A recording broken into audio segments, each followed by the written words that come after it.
like to extend to you a very warm welcome. For those of you who haven't been to King's, it's nice to have you here. And for those of you that are returning, we hope to see you back many, many times in the future. I think we're in for a very interesting debate this evening, and I'm sure we're all going to participate by asking really sensible questions when the time comes. Just a couple of housekeeping things. Can you please turn your mobile phones to silent or to vibrate? We don't want to put any of the speakers off track.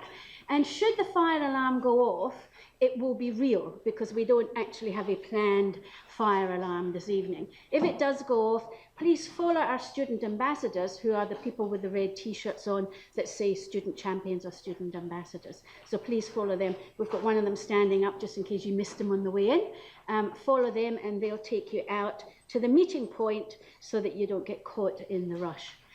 So thank you very much. I hope you're going to have a wonderful evening. I'm going to hand you over to Keith Isaacson from Healthwatch, who's going to tell you a little bit about Healthwatch. Thank you. Good evening, ladies and gentlemen. The debate this evening is brought to you courtesy of Healthwatch. Healthwatch is a charity which is committed towards promoting evidence-based medicine. We produce a newsletter 4 times a year. We have an award every year to a person who has promoted evidence-based medicine. And for those medical students and students of allied professions, there is a £500 prize every year, which is well worth going in for. And also, for those that are very interested, we have a research fund of approximately £50,000. So if anybody has a research project they want to follow, please let us know. You have all got papers, details of how you might join Healthwatch, and for medical students, I believe it's free, are available. I'm now going to hand over to Sir Peter, who is going to chair this evening's meeting. Thank you. Thank you very much, Keith. And thank you, Helen, very much indeed. Welcome to King's College London, welcome to the Waterloo campus, and welcome to the debate about the Saatchi Bill. I'm Peter Bazalgette, I'm your chair for the evening. I know absolutely nothing about health or medicine. My job is just simply to keep time. The motion this evening: this House supports the Medical Innovation Bill. And as you know, the Saatchi Bill is the one that aims to free doctors from the threat of being sued if they prescribe experimental treatments. It's going to be proposed by Mike Rawlins and seconded by Daniel Greenberg, and it'll be opposed by Nick Ross, and he'll be seconded by Nigel Poole. And I'll introduce the speakers in a little bit more detail in a second. Before that, a word about the rules of engagement. Mike and Nick, the proposer and opposer, are going to speak for 8 minutes. The seconders are going to speak for 6 minutes. I'm going to be reasonably brutal on the time, because then that will give us 25 minutes or so for a floor debate.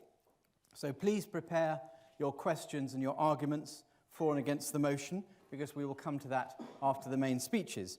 Then, after the floor debate, we'll proceed to summings up by the opposer and the proposer, and then we'll have a vote, and we promise to wrap by approximately 8:15, at which point drinks will be available, and probably needed. It's great to see such a positive turnout. You're all very welcome. As a matter of interest, could I just ask how many health professionals there are in the room, including students? Okay, thank you. And could I ask how many legal professionals there are in the room? Okay, the health professionals are in the lead at the moment. Just to repeat the point about muting the phones, we haven't got anything as sophisticated as a hashtag, but the handle of Healthwatch is @HealthWatchUK, and if you wish to tweet during the debate, you're very welcome. Okay, so proposing the motion, this House supports the Medical Innovation Bill, is Professor Sir Mike Rawlins, currently Chair of Medicines and Healthcare Products Regulatory Agency, also Chair of Biobank. Of course, he's a former Chair of NICE and former President of the Royal Society of Medicine. Mike, you have 8 minutes to propose this House supports the Medical Innovation Bill.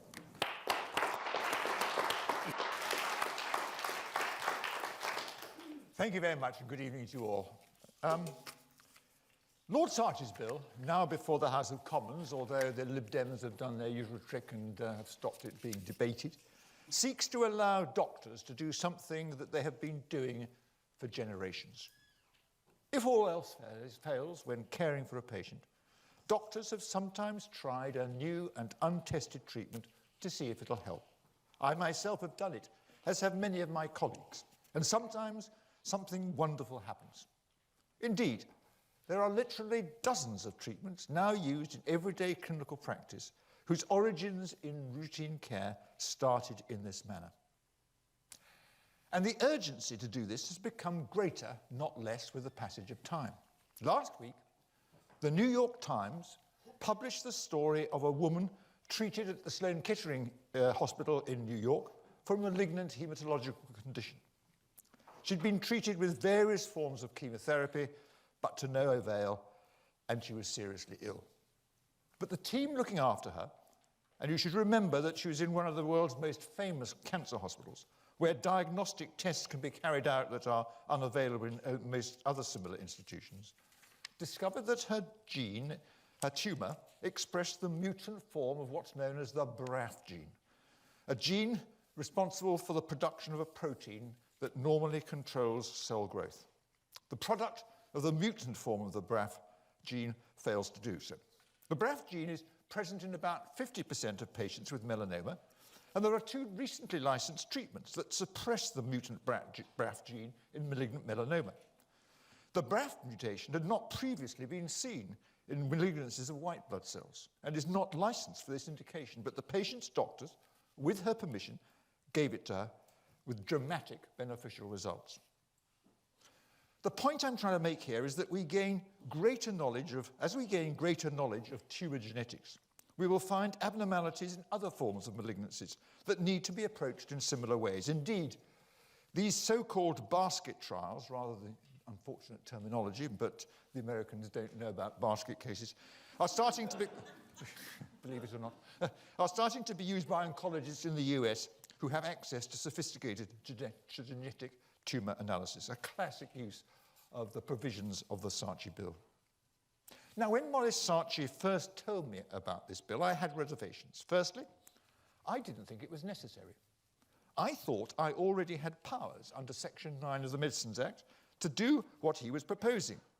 I was wrong, and Daniel Greenberg, a lawyer, will explain why. Secondly, I didn't think it should be confined to treating patients with cancer. There are many other rotten conditions apart from cancer, so he changed the provisions of his bill. Third, I thought the original safeguards were insufficient, so he changed them and introduced further safeguards at the proposals made by Sir Bruce Kehoe.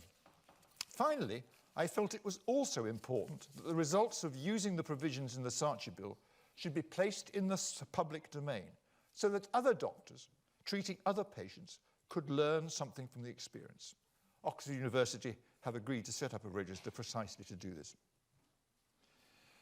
But before I sit down, let me give you one example of why the Saatchi Bill is so necessary. The story of Sam. Sam is a little boy.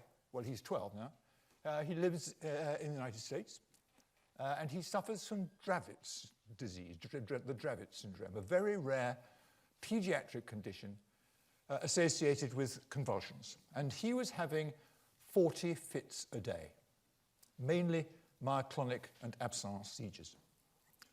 He was unresponsive to all the conventional anticonvulsants. And his father, who is a very wealthy hedge fund operator, commissioned some scientists to look into the literature to see if there was anything else that possibly could do. They came up with the experimental evidence from animals to suggest that cannabidiol might be helpful. Cannabidiol is the naturally occurring antagonist to cannabis, and it's present in cannabis plants. And so the family got in touch indirectly with me about whether it might be possible to obtain cannabidiol in Britain because it wasn't available in America, where it's a controlled drug. I got in touch with GW Pharmaceuticals, and GW Pharmaceuticals, the company that makes cannabis-derived medicines, said yes, they could provide pure cannabidiol. So Sam came over to London with his mother, and within 2 days of starting treatment, from 40 fits a day, he was down to 2. He was so well that his mother was able to take him down to watch the fireworks 2 years ago on the Thames, something he'd never been able to do. He's gone back to America. His improvement has been maintained. He has a girlfriend. He's learned how to ski. And his quality of life is immeasurably improved. Now, the paediatric neurologist who was treating him as a private patient, no cost to the British taxpayer, wanted to give it to some other people, other children with Dravet syndrome. So he got 4 or 5 others. The hospital said no. It's not proven to be safe or effective. Well, effective, no, but safe, darlings, for God's sake. 3 million people smoke cannabis every year. I mean, you've got more safety information on cannabidiol rather, than you have in almost any other substance ever used in medicine. So let doctors use the provisions of the Saatchi Bill. And do you have constructive suggestions? Daniel, I'm sure, would be more than willing to help, to listen to them and bring them forward. But don't throw the baby out with the bathwater. Thank you very much.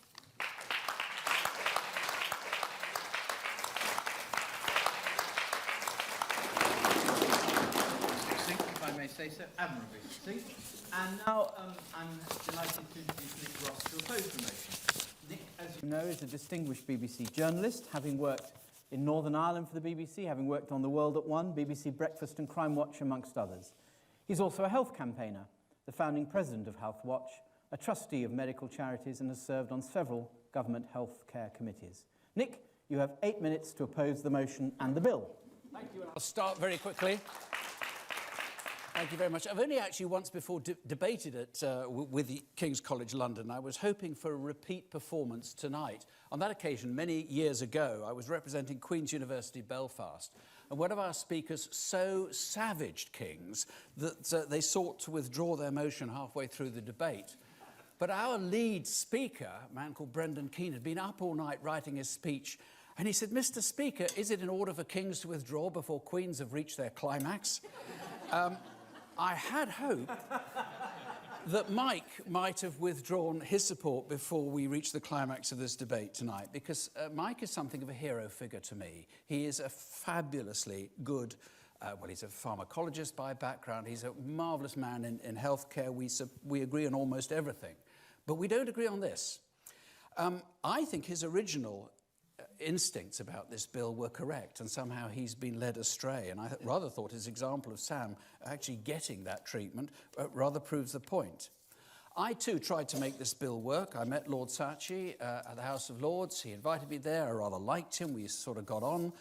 But he has since rejected the meaningful safeguards that many people have put to him, trying to help him.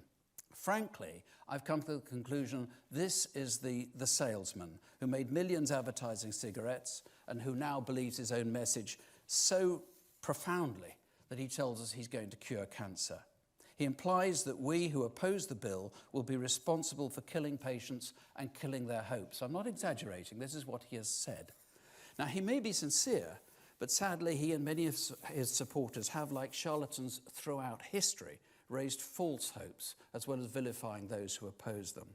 This bill is based on false premises. It's most unlikely to cure anyone. On the contrary, it's very likely to be injurious. It will not cut litigation. It will muddy the waters and actually bring more things to court. It misunderstands what drives medical science. It drives a coach and horses through medical ethics. It will be a godsend to quacks and to charlatans. Now, for a start, we're told that medical science is held back because of fear of litigation.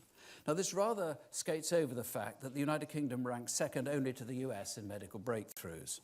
Far from being held back by the law, according to PricewaterhouseCoopers, we have the most supportive regulatory regime in the world for medical innovation, second only to Germany.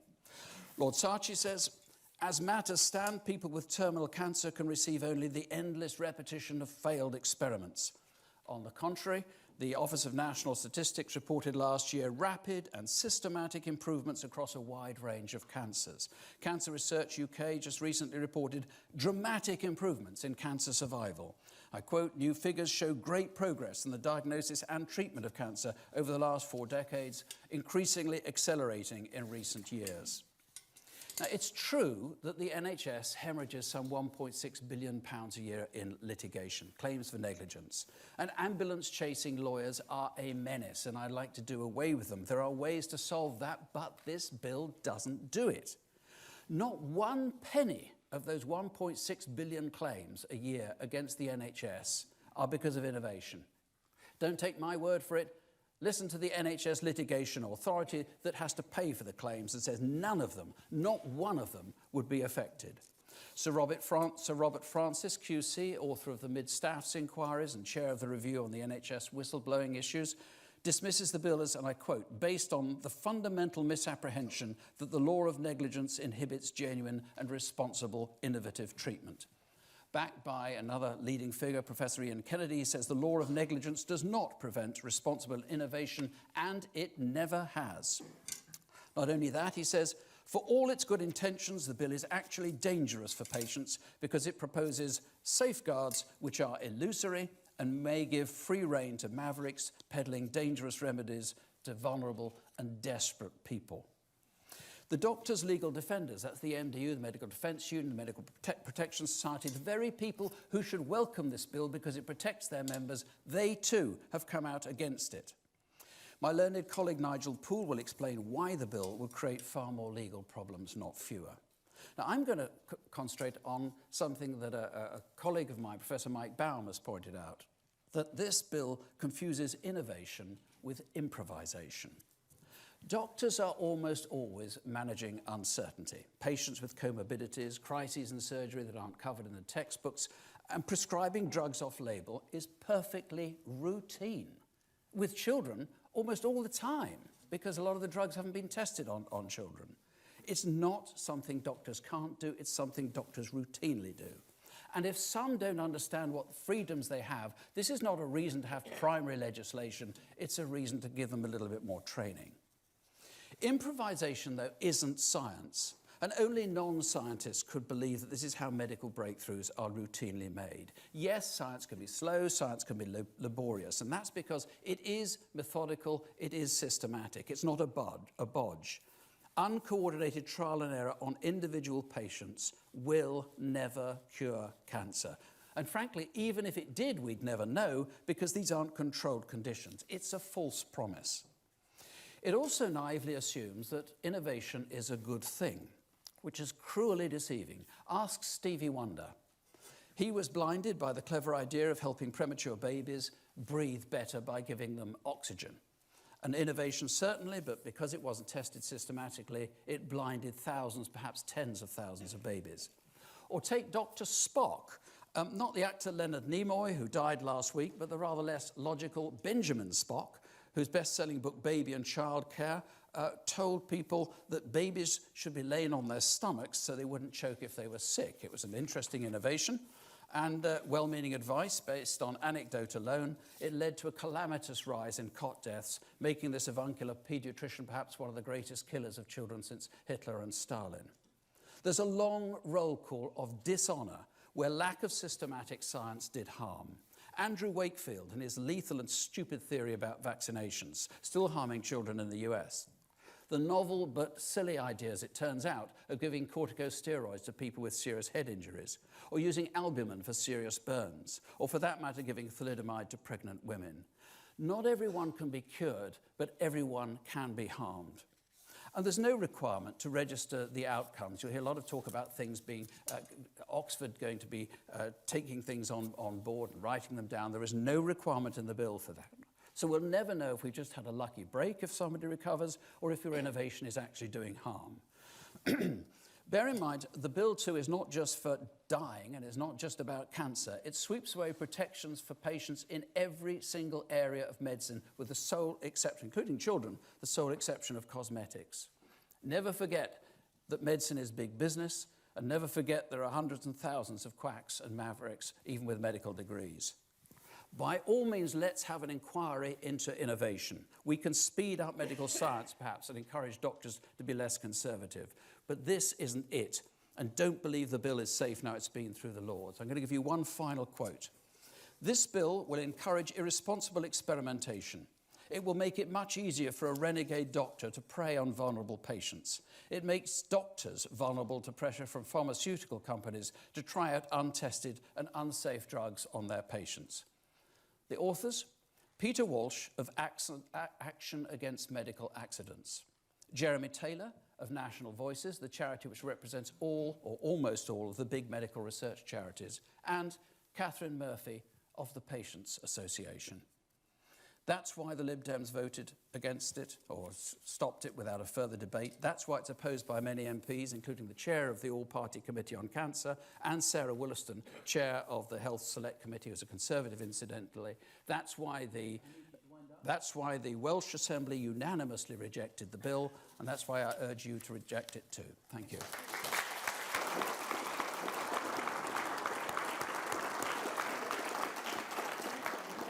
Thank you very much indeed, Nick. Speaking second for the proposition is Daniel Greenberg, a lawyer specialising in legislation. He was a parliamentary counsel for 20 years, drafting Acts of Parliament. More recently, he's edited legal encyclopedias and advised on legislation in a number of foreign countries, including Scotland. Daniel, you have 6 minutes to second the proposition.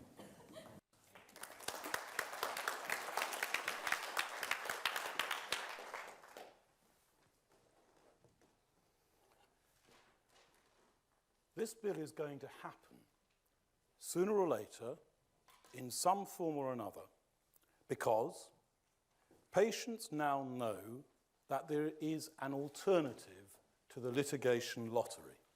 Today, neither the doctor nor the patient can have confidence that the common law Bolam test will vindicate them if they're sued or taken to the GMC. You have to wait. And then both sides line up doctors to fight it out and see who's more plausible on the day. The bill gives patients and doctors certainty and clarity at the point of treatment. And it does it by codifying existing best practice as articulated by the most senior doctors into clear and authoritative statutory guidelines, giving them the confidence to innovate responsibly. Patients and doctors want that. The genie is out of the bottle. They know it can be achieved. And sooner or later, it's going to be. This bill is going to happen sooner or later, in one form or another, because patients want the groundbreaking data compulsory registration. Nick, you're out of date. Compulsory registration under clause 1(3)(e). The compulsory registration data sharing system provided for by the bill. For the first time ever, positive and negative results of innovative treatments will be shared in anonymized form. This will reduce wasted lives. It will prevent repetition of error, the Stevie Wonders. It will trigger new full randomized clinical trials will be based on the results of innovation. This compulsory shared database will be an enormously significant advance in medicine. Patients want that. The genie is out of the bottle. They know it can be achieved. Sooner or later it will be. This bill is going to happen sooner or later in one form or another because patients want better protection against quack doctors and sham treatments. By codifying proper practice for responsible innovation, the bill exposes quacks who won't be able to satisfy the transparency and accountability requirements. And that will make it easier for the courts and for the General Medical Council to control quacks, and it will enhance patient safety. And patients want that. And the genie is out of the bottle, and they know it can be achieved. Patients have seen a raft of changes made to the bill in the House of Lords by Sir Bruce Keogh, Medical Director of the NHS, commissioned by the Secretary of State for Health, by medical and legal peers from all sides of the House. They've seen concerns expressed by Lord Turnberg, Lady Masham, Lord Pannick, Lady Finlay, Lord Libero, Lord Patel, Lord Hunt and Lord Winston. And they've watched those concerns being met by amendments that we drafted in consultation with those peers and with their approval. They have seen us add express amendment to clarify and emphasize that the bill does not permit experimentation. It only allows treatment that the doctor knows is in the best interest of her or his patient. They've seen express amendment to emphasize that the Bolam test remains for emergencies and other cases where the statutory checklist is not apt. They've seen us add express amendment to require the views of responsible colleagues to be recorded in the patient's notes, forming part of the informed consent process, and they've seen express amendment to exclude cosmetic surgery. The final amendment that gave express form and clarity to what we've been saying is the effect of the bill all along, that the bill requires the doctor to build support for proposed innovation from suitably qualified colleagues and not simply to invite views and ignore them. That was drafted by Lord Winston and myself, but it wasn't pressed to a decision in the House of Lords, although the government prepared to accept it. We planned that that amendment would be reintroduced and made in the Commons in the course of a full debate. We never wanted anything less. In the course of a full debate in the last weeks of this Parliament on this incredibly vital issue. The Commons have now been denied the opportunity to debate the bill at all, and you know what? It doesn't matter, because the genie is out the bottle, the present system is doomed. Lots of people like the present system, and they dislike this bill for threatening to shape it up. Many lawyers dislike this bill because the present system works fine so far as they're concerned. Some royal colleges and medical organisations dislike it because the present system works fine so far as they're concerned. The present system works fine for lawyers and for royal colleges, but it doesn't work fine for thousands of doctors. You say there's no evidence. The evidence is the tens of thousands of patients and doctors.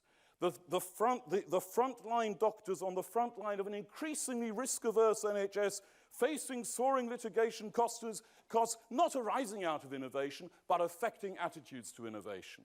It does not work for the doctors on the front line, and it doesn't work for the tens of thousands of patients and their families. They want responsible innovation, clarity and certainty at the point of treatment, protection against quacks, and effective compulsory sharing of medical data, and sooner or later, I am confident that they will get it. Thank you. Thank you very much, Daniel. Speaking second for the opposition is Nigel Poole-QC. He specialises in clinical negligence in Manchester. He's been a legal assessor for the GMC, and he also sits as a recorder. Nigel, you have 6 minutes to second the opposition to the motion. This House supports the Medical Innovation Bill.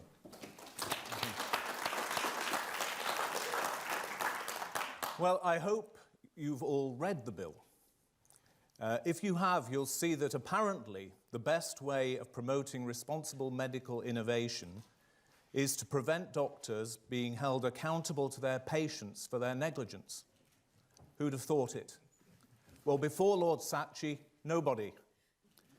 Certainly not the British Medical Association, not the Royal Medical Colleges, not Cancer Research UK, not the Medical Research Council, all of whom have opposed this bill, and not the patients' organisations who jointly wrote to the Times last week calling this bill unnecessary and dangerous. But Lord Saatchi wrote last year in the Telegraph in relation to this bill that in democratic politics, perception is reality.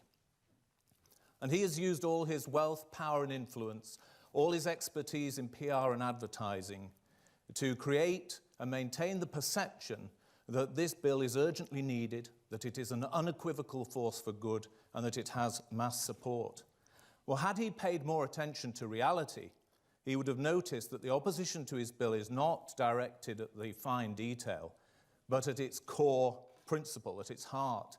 His big idea that the enemy of responsible medical innovation is the law of medical negligence. He said this: "The law defines medical negligence as deviation from standard procedure, but as innovation is deviation, non-deviation is non-innovation. This is why there is no cure for cancer." That is the reasoning on which this bill is based, and it is profoundly wrong, because negligence law, in which I practice, does not mandate adherence to standard procedure. It mandates reasonable and rational practice. So whether a doctor is using tried and tested treatment or something completely new, the courts apply the same test. Would any responsible and rational body of medical opinion support the treatment as proper practice? That's the so-called Bolam-Bolitho test. It's been in place, or certainly since Bolam over 50 years ago, since when, as you've heard from Nick, medical innovation has advanced at unprecedented pace. Lord Saatchi misunderstands the law of medical negligence, and I suggest he misunderstands the true nature of innovation. Surely responsible innovation is more than mere deviation from standard practice. or as it's put in section 1 of the bill, departure from the existing range of accepted treatments. If that were innovation, it would include blind experimentation. It would include using outdated treatments. It would include irresponsible and irrational medicine. Surely, responsible innovation is the use of new treatments based on the rational application of experience, of evidence, and of scientific knowledge. And that is precisely the kind of treatment that medical negligence law supports. As Sir Robert Francis QC has said, negligence law expects innovation. It is the failure to innovate that is more likely to end up in a negligence claim. So what will be the effects of this bill if it becomes law? Well, firstly, at the risk of correcting one of the people responsible for drafting this bill, it does not require a register. Please have a look at the bill if you wish. Section 13E provides that a doctor shall comply with any professional requirements to register the treatment. There aren't any professional requirements. And the GMC has said they have no intention to make any professional requirements. So there will be no register required by this bill. Certainly, the bill would cause a change in medical negligence litigation. It will become more complex and less clear. The bill will introduce a whole new set of previously untested legal requirements, more for doctors to worry about, more for lawyers to argue about. Otherwise, of course, doctors will be subject to exactly the same rules and regulations that they're subject to now, because the GMC would still have the professional rules governing doctors. The same regulations would apply if this bill is passed in relation to the introduction of new treatments, drugs, and devices. And of course, this bill will not produce a penny more to fund research or to fund the introduction of new treatments in the NHS. But it is the effect on patients that causes me most concern, because in some cases the Saatchi defence will succeed, and patients and their families who would now be compensated for serious injury or death caused by medical negligence will be deprived of justice. And this could affect anyone, because this bill applies to all doctors, all patients, all treatments and all conditions. The only exception is cosmetic surgery. It has huge scope. The focus has been on the terminally ill patient who's exhausted all other treatment options and who wants to consent to untested treatment. This bill, it is said, will give him the right or her the right to try. Well, medical negligence law gives them that right. It doesn't stop a doctor giving untested treatment that's in the best interests of a fully informed consenting patient. Indeed, this bill will do nothing for the majority of doctors who are responsible. No, it's the quack and the charlatan whose eyes have lit up. They have treatments to sell which no responsible body of doctors will offer. And I'm afraid it is the vulnerable patients who are most likely to suffer, those who out of desperation or ignorance or misinformation seek something that responsible doctors will not offer them. The law of negligence is a check on those doctors. It is a protection for those patients. Checks and protections which this bill seeks to remove. In my job, I've represented hundreds of clients whose lives have been ruined by medical negligence, and many of whom, if this bill had been law, would have been deprived of justice. And it makes me angry that their voices are not even acknowledged by Lord Saatchi and, it seems, his team. And if I dare speak up for them, I'm dismissed as a greedy, self-seeking lawyer. Well, I do speak up for them. Lord Saatchi knows a thing or two about selling. The use of deeply moving personal stories and promises of cures garner easy support, and they suffocate debate, which is why I'm pleased to be here tonight and to participate and have the chance to say to Daniel and say to Sir Michael, this bill will not deliver on its promises. It is fundamentally flawed. It will allow negligent doctors to avoid responsibility to their patients. There are better ways of promoting worthwhile medical innovation. Let's consign this bill to history. Thank you.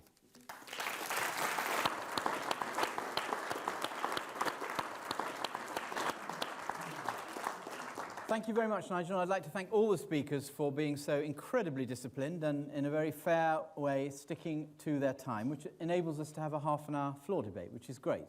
We have, I think, some roving mics, am I right? Yes?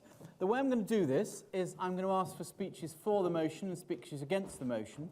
If you've got questions that are neither for nor against, but questions you want to put to the speakers, they might be able to pick up and they're summing up. I will come to questions and points you want to make that are neither for nor against, from the cross benches, as it were. But let's start, please, by asking for a speech for the motion. We have one down here. Thank you. Yes, Simon? You take the microphone, sir. Now, Yeah, would you please I should declare make a point of I should declare an interest. I'm Dominic Nutt, and I never accused you of being a greedy lawyer. would you say who you are Yes, and, I if work possible, for- where you're from? Yes, I work for Maurice Archie on the bill. I just want to know what the panel feels about the situation where there's no data, where there are rare diseases and there's no data. What should a doctor do in that case? Okay, thank you. They'll make a note of that. They may come to that. Do I have a speech against the motion? Thank you. The gentleman in the middle there. And while the mic's going to, will there be any other? Is there another speech for the motion? For the motion? No. Any other speeches for the motion? Okay. Thank you. We'll take you, sir. Yes, I'm a retired doctor. My name's Colin Brewer. I suppose I'm responsible for one small innovation that has become standard practice. There was actually no difficulty introducing it at all. I don't mean that doesn't mean that it applies throughout the board, but it does support what the opponents have said about the reasonably satisfactory arrangement of the present system. I've never met Lord Saatchi, but he has two serious disadvantages in my eyes. He is a member of the two professions which are probably the least respected and trusted in the entire country. He's an ad man and a politician. And I just think we should remember the words of one of our older prime ministers, I think it was Baldwin, who said that considering that enthusiasm moves the world, it's a pity that so few enthusiasts can be trusted to tell the truth. So that was a vote of confidence in Lord Saatchi. Do I have a speech for the motion? I'm going to ask once again, do I have another speech for the motion? In which case, thank you, sir. Against the motion there. Again, if you tell us who you are and what your occupation is. Michael Baum, Professor Emeritus of Surgery, University College London. Dan Greenberg's talk was full of sound and fury and signified nothing other than that he is woefully ignorant about the logic of scientific discovery. Registering outcomes is not science, will not progress the subject. I know what I'm talking about. For 40 years, I have directed what was originally the Cancer Research Campaign Clinical Trials Centre. I've been involved in multi-centre, multinational trials involving tens of thousands of patients all over this country, all over the world, comparing standard of care versus innovative original treatments. We have made remarkable progress, never ever once involving tens of thousands of patients have we had to consult a lawyer. It simply isn't on the radar. The myth that we are inhibited from innovation for fear of litigation is nothing other than a myth. It is simply a false premise. This debate should never have started in the first place, and it's wasted a lot of parliamentary time and a lot of ink in the media. Thank you. Thank you. Thank you very much. When you say this debate shouldn't have started in the first place, I hope you're referring to Parliament and not to the meeting this evening. Is there a speech for the motion? No? In which case I shall take you, madam, thank you, at the front against the motion. The mic coming to you now. Thank you. Hello, I'm going to give you Would you introduce yourself, please? Thank you. My name is Caroline Richmond. I was a co-founder of Healthwatch many years ago and a medical journalist. Now, 13 years ago, I had a very aggressive cancer. It was a high-grade lymphoma. It didn't respond to standard treatment. It was the same cancer that Jackie Kennedy died of. I was offered high-dose chemotherapy and a stem cell transplant. The cure rate, I was told, was 1% to 2% overall, but 3% to 4% in the best centres, which I was sure I was in one. Well, possibly due to that, and possibly partly my visits in hospital from Nick Ross and Mike Baum, I survived it. And I did have a maverick GP who advised me to eat chocolate Brazil nuts for the selenium as a cure. Now, if you fast forward to a month ago, I now do a voluntary job in the immunology department at the Royal Free, which is wonderful because it's a centre of excellence. I chatted to a man in the waiting area who is in a clinical trial. It is for chronic hepatitis C, which he has had for 2 decades, and he has just been cured. He said a week of the treatment and he was cured. He was over the moon and he would love to celebrate it with a drink, but you can't if you've had chronic hepatitis. I think we have a very good mechanism for innovation. We have sensible brakes on it. As a medical journalist, I used to see crackpots in Harley Street. You see crackpots in Mexico now offering coffee enemas for cancer. And as the old joke goes, it does ruin the taste of the coffee as well. We don't want Mexico coming to Harley Street. Harley Street is absolutely up and ready to go if this bill ever becomes law. We don't want it. I think it would be madness and harmful, and it would be an abuse of the dying. So that's where I come from. Thank you very much. So we have a very exotic menu this evening, including chocolate Brazil nuts and coffee enemas. It makes you hungry just to hear it, doesn't it? Do I have a speech for the motion? Nobody for the motion. Do I have a speech against the motion? Thank you, madam. And would you bring the other mic to this lady here in blue? You had your hand up just now. You'll be next. Thank you. Yes. Hello, my name's Grace Williams. I'm a medical ethics and law student at King's, and I'm writing my dissertation on the Medical Innovation Bill. I wanted to talk about money. So if the bill did work and it fired up doctors to innovate, would there potentially be a situation where CCGs wouldn't fund innovations because they're generally more expensive than standard treatment? Yeah, that's it. Thank you. Thank you very much. Thank you. Oh, hi. I'm Helen Neville. I'm a solicitor in medical negligence law, and I have always represented claimants for the past 8 years. And I just feel that the way Lord Saatchi has kind of promoted this bill is very much to vilify lawyers. And I think the thing we need to think about here is what was the premise of the original bill. I think we've heard in this debate that actually Lord Saatchi seems to have lost his way. And if there isn't any real need for this bill because the current law is sufficient, then we have to look at what will happen if it does come in. And there's dangers here to the patients. I mean, this sounds awful, but I've often wondered what if Lord Saatchi's wife had died from medical negligence. You know, so if there was a delay in diagnosis of her cancer, would he then be spending his money on kind of promoting, kind of helping patients and helping the law of medical negligence, and, you know, whether we'd have a completely different bill here. I think if we've reached enough data and we can understand that there isn't a real need for this bill, then it's going to do more harm than good if it comes in. And I just, listening to Daniel, I mean, forgive me, with all due respect, if you practice in legislation, you haven't actually practiced in this area of law. And so it's not really for you to say that the Bolam test and the Bolitho test are not working effectively, because for the last 50 years they have.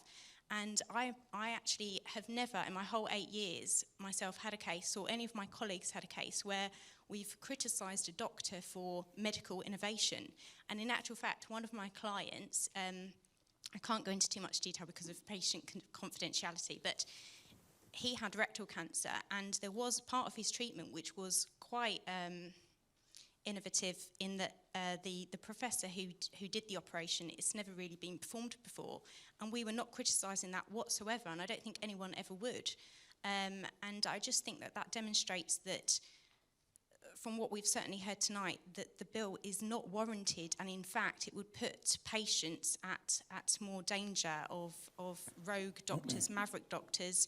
And I think the people and experts that I use in my cases who are against this bill, you know, are all for promoting good doctors, responsible bodies of medical professionals, and I really think that the government should have looked into the feedback they got from the consultation, because I don't think that they did, and they've just bulldozed ahead, and now it's not been debated by the Lib Dems. All we're hearing about in the newspaper is you know, vilifying anyone who's against it and making us all feel guilty because apparently we're not helping people with cancer, which is not true at all. Okay, thank you very much. Are there those of you who'd like to who are not necessarily for or against, but who'd like to put a question or make a point that's, as it were, neutral? Thank you, sir. Microphone to him. And also you, was that? Yeah, and could you bring the other mic to this gentleman, second row back in the middle here? Thank you. Yes, sir. Thank you, sir. My name is Richard Rawlins. I am not related to Sir Michael, as we both know only too well. But I am an orthopaedic surgeon, now retired. I'm a little confused by Sir Michael's opening address, because it seemed to me he was arguing against the bill. He told us that there were 2 patients, which he identified, who had had treatment, and I think it was Sam did really rather well. Now, it is true... But the other patients weren't allowed it. Because the trust Sir Michael, negligence. This other is the patients... point I'm trying to make. And Mike, and you'll be able to make it again in the summing up. Do carry on, sir. You tell me that other patients weren't allowed it in the NHS. That is a problem for the NHS, and you were in charge of the important committee, NICE, who decided how to spend the country's tax dollar. But Sam, or Sam number 2, could have gone privately, because Sam number 1 went privately. It's no use waving your arms about, Sir Michael. The plain fact, this bill is placed on the wrong premise. The NHS has nothing to do with this bill. It may be that the country in general, through NICE, won't pay for some of these innovative treatments, and that's a very important matter, a matter which you've exposed through your work elsewhere, and for which you have received much credit. And that is a largely political but also economic problem. But none of us in medicine that I know, and I've spoken to a large number of doctors about this, I'm also representative through the BMA, although I don't wear that hat tonight, we really cannot identify any colleagues who say to us, hand on heart, oh dear, if only I had been allowed to use that particular innovative treatment, how much better it might have been. Now, if there is a problem with getting the pharmaceutical industry to lower its prices to that which the NHS can afford, or if there is some other reason why these treatments aren't available, then let's hear about it. But none of us have identified any doctor who, hand on heart, says, I don't innovate or haven't innovated because I'm afraid of litigation. Now, if you do know such doctors, Michael, you need not identify them personally, but you need to give us some statistics. Your entire career has been based in science and statistics, and I am very bemused why you seem to have given up at the last jump. Don't answer that now, Mike. Stay cool, stay cool. Do it in the summing up. Thank you, sir.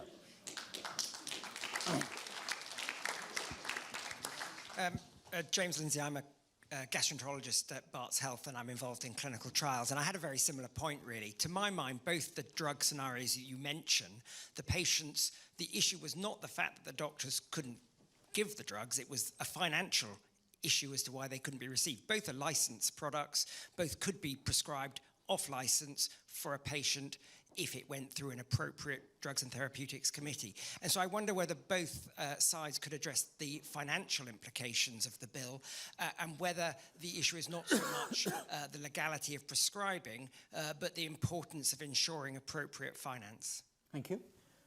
Any other? Yes, thank you, madam. If you get the microphone, and then if you take that microphone right up to the top, the gentleman with his hand up, and the rather splendid T-shirt. You'll be second, sir. Hi, thank you. Madam.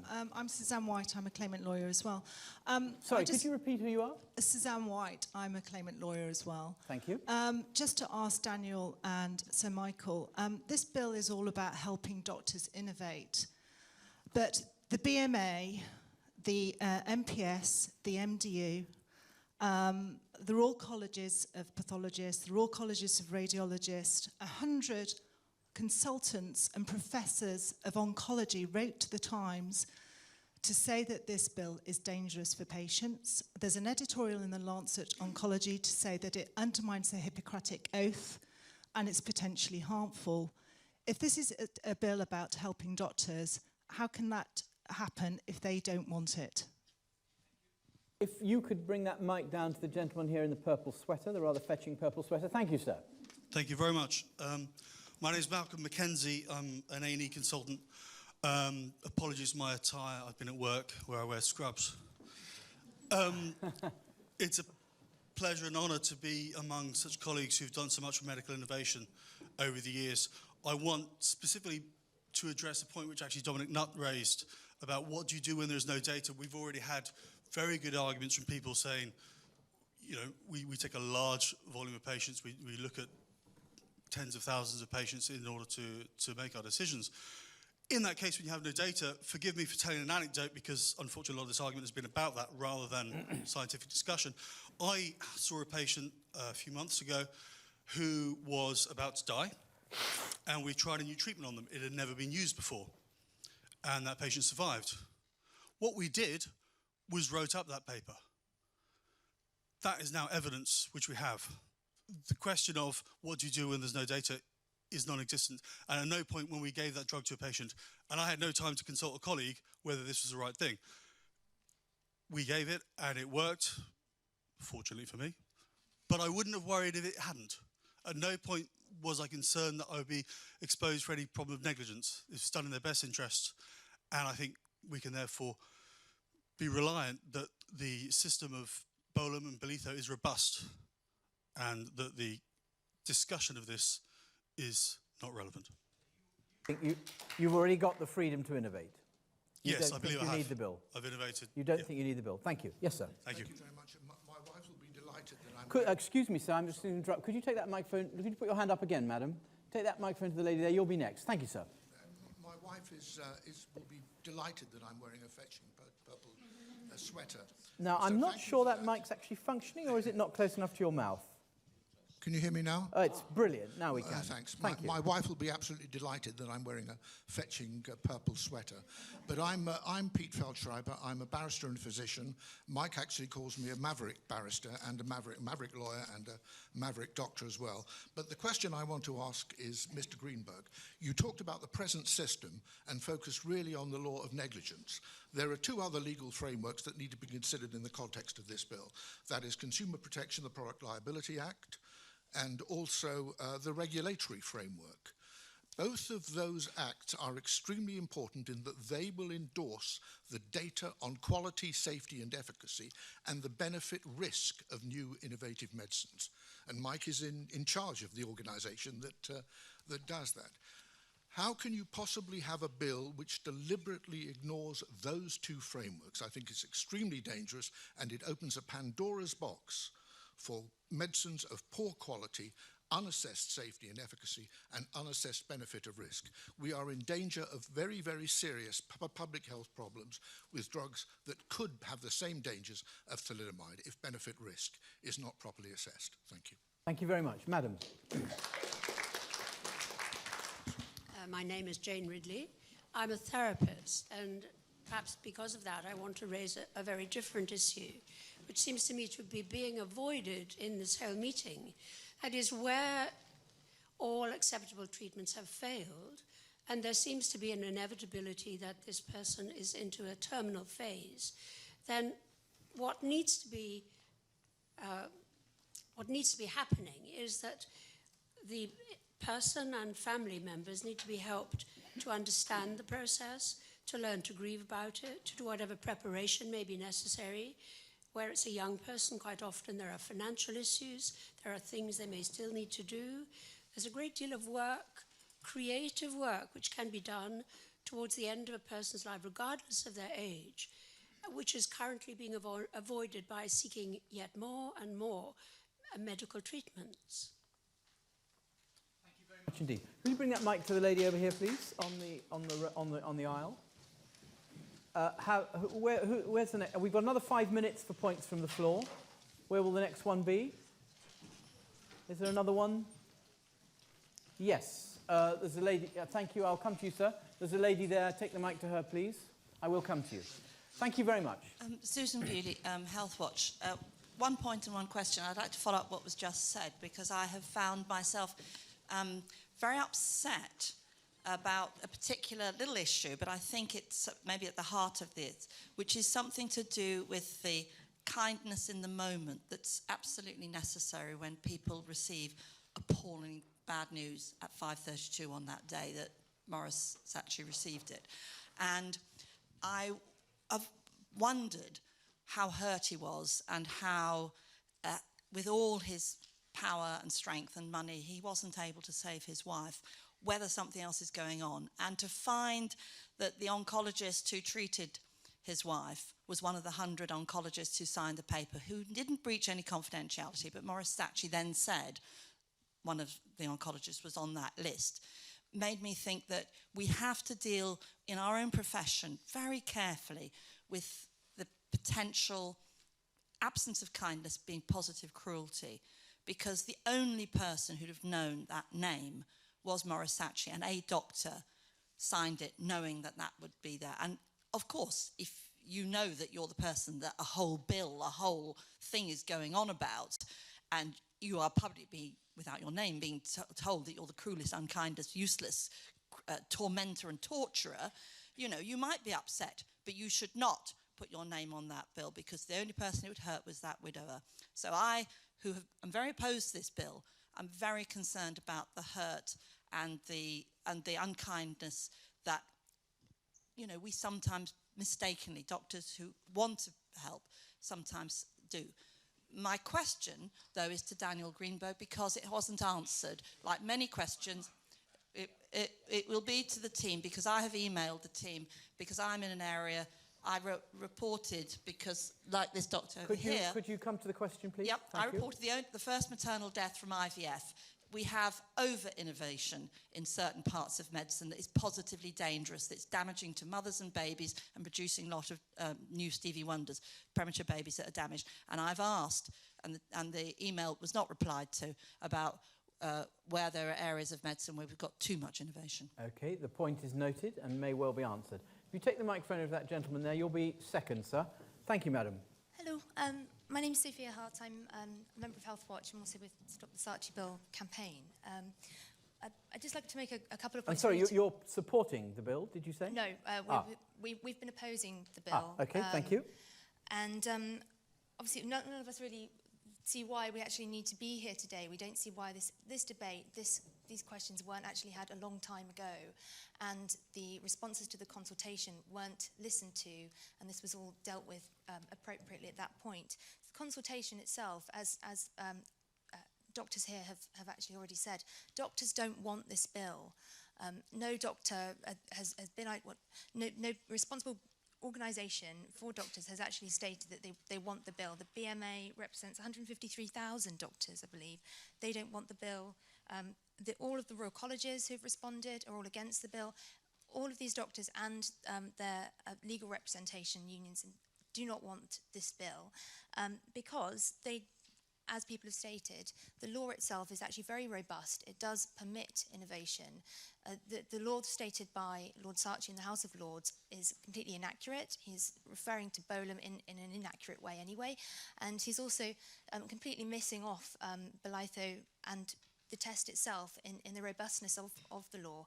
And any attempt to sort of input that into the bill has been that no amendments were accepted in terms of inputting a more Belitho sort of slant on it in terms of is the treatment, is that a logical opinion, and does it safeguard and support appropriately? Pass the microphone 3 along to that gentleman there. Right, sir, you're next. Hello, and I'm only going to take 2 more because then we're going to go to the summings up. Okay, thank you. My name's James. I don't work in medicine or law, so this may be a question of ignorance, but I'm trying to understand why this needs to be a law itself. I work in regulation in a completely different industry, and we've got a range of tools we can use to prod the companies and the organisations we regulate to behave the way we want to do it. We can issue guidelines, we can ask our sponsoring department to issue statutory instruments. It seems to be the crux of this issue is a little bit of ambiguity on behalf of doctors on what they can and can't do lawfully. And if that's the case, I don't understand why we can't issue more guidelines. Bringing a bill through Parliament takes quite some time. There's always a risk it can be hijacked by political opportunism. And particularly where we are now in the electoral calendar, there's a chance that you can do a great deal of work and actually it'll get put on hold for a year. If this genuinely is an issue, why not approach it completely differently and deal with the educated practitioners, the medical research councils, or whoever it is that regulates the actual professionals, or the NHS if it's an allocation of resources issue, and take up parliamentary time dealing with this? You'd be looking for non-legislative solutions. The final point. Thank you, sir. Hello, my name is David Hills. I'm a member of the Stop the Saatchi Bill campaign.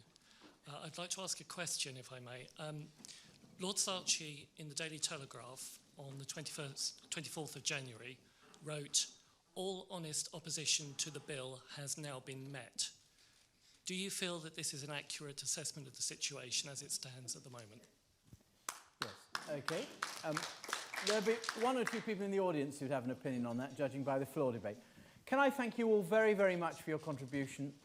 It's really helped make a good debate this evening, and I'm sure it will enrich the summings up. We'll now take the summings up, and then we'll have a vote, okay? So I'm delighted to ask Nick Ross to sum up for the opposition. Thank you. Thank you.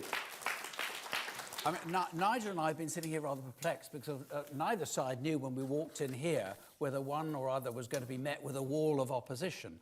And it's extraordinary that no one here was prepared to speak in favour of the bill. So I'm not going to take up all the time that I've been allocated because I think it's only fair to give Mike a bit more time.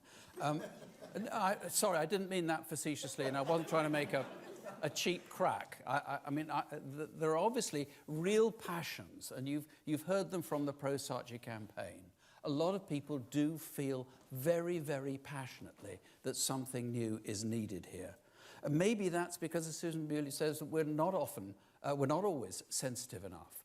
There is real pain. There is real anxiety out there from people, particularly who've got terminal conditions or have been told they've got a very serious illness. They want a magic wand, but there isn't one.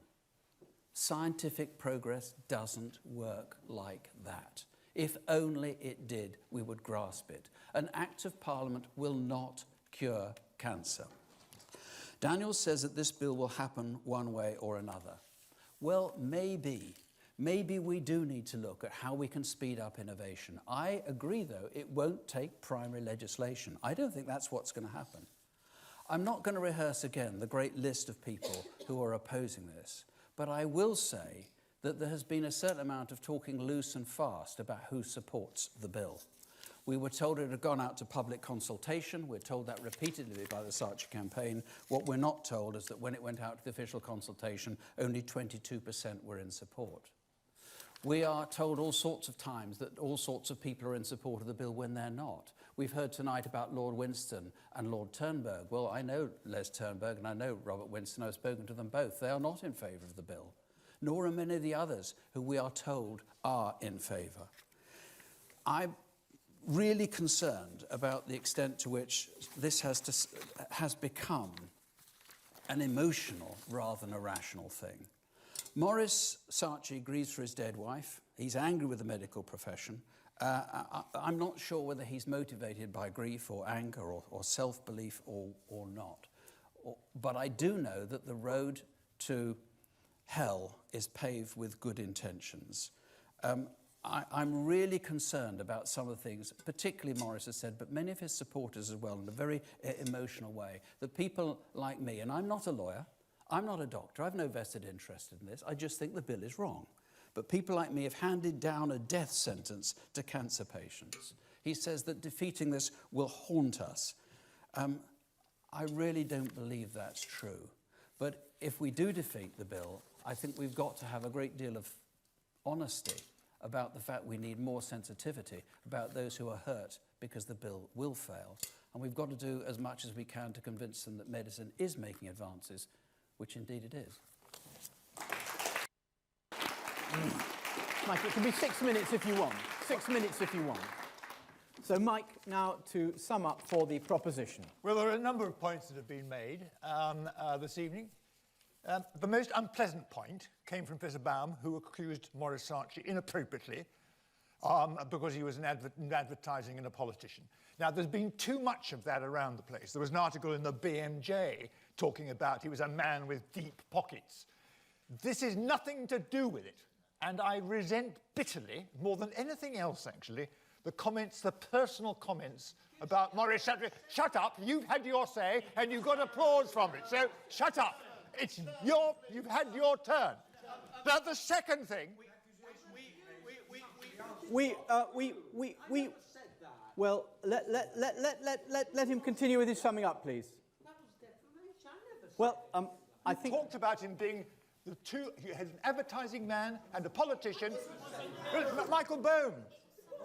No, Michael Bohm. I'm looking at the chair. Okay, so I resent bitterly the personal attacks on Maurice Saatchi that have been made this evening because it's wrong. The second thing about this bill is that people in the audience seem to forget the extraordinary advances that have been achieved by just trying things out. Neostigmine, widely used in myasthenia, was just tried out on a single patient. And then research showed that it was effective in a much wider group of patients. Biothianol was the treatment of liver fluke, tried out in one patient and then extended to more patients. Etanercept, tried out in one boy with pustular psoriasis. It worked. And you seem to forget that hip replacements by John Chandley started out with just trying it out. Then evidence accumulated. People seem to forget that intraocular lenses were tried out by Harold Ridley at St Thomas's down the road in patients. Tried out, and then evidence appeared. Defibrillation. Defibrillation was tried out. And IVF was tried out. And the point I'm trying to make is, and actually I'm rather grateful for the IVF because I've got 3 little grandchildren who has conceived as a result of IVF and who are making my life a havoc sometimes. But the one point I'm trying to tell you is this. People are missing the point. You try things out sometimes, and then once you know that it might work, then you can start accumulating the evidence. You can't do randomized controlled trials just like that, thinking I might have a good idea, because you don't know how big the study should be if you have no idea of the effect size. And I've published the results of 19 randomized controlled trials in my time, so I do know what I'm talking about when I'm talking about randomized controlled trials. So the Saatchi bill isn't going to suddenly upend evidence-based medicine. The Bolam test we've heard about. Now, let me tell you something about the Bolam test. Baroness Butler-Schloss said in a judgment some years ago, in a case actually I was involved with, it is clear that if one waited for the Bolam test to be complied with fully, no innovative work such as the use of penicillin or heart transplant surgery would ever be attempted. And that's Baroness Butler-Schloss. A well-known lawyer. A lawyer. People talk about finance. Well, actually, it's completely irrelevant. And there was a discussion about this not long ago, and even the head of the, Bruce Keogh said finance was completely irrelevant to the whole business. And then there are all these talks about the Royal Colleges and so on and so forth. The Royal Colleges haven't actually asked their members. I'm a fellow of two Royal Colleges, actually, and I haven't been asked, and an honorary fellow of another 4 or 5. None of them have asked me what I think of the Bolam bill. Richard Thompson, before he came out against it, and he did come out against things without too much thought, to be honest with you, as president of the College of Physicians, he never asked anybody. And the BMA actually haven't asked their members. They've just come out as they think appropriate. So it's back to Sam again. Sam's treatment was declined by Great Ormond Street on the grounds that it wasn't efficacious or safe. And so that the paediatric neurologist looking after him couldn't try it out on anybody else. Actually, it's being used in America by people there. Money wasn't the question. Nothing to do with money. And in America, actually, it's been used now in about 80 or 90 kids with Dravet syndrome and producing very spectacular results in them as well. But the point is, we need the Saatchi bill desperately. And those of you who are against it, forget history. Forget the lessons we have learnt in the past from trying something out and from successes building a formal evidence base. Thank you very much indeed.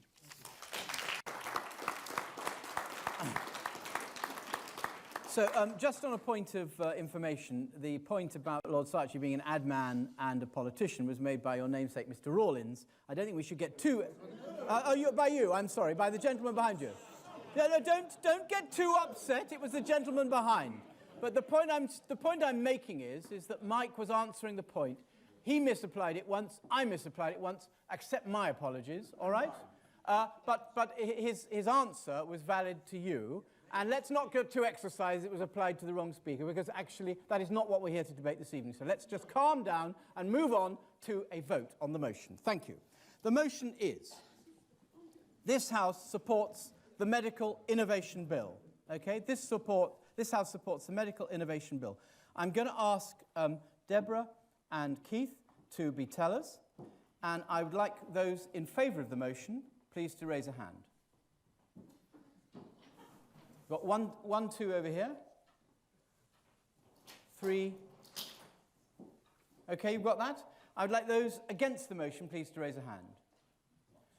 Please keep your hands up. I know it will be rather tiring, but we want to get the actual numbers, if you'd be so kind. So sorry, there are rather a lot of you, so we need your stamina brought to bear here. Thank you very much.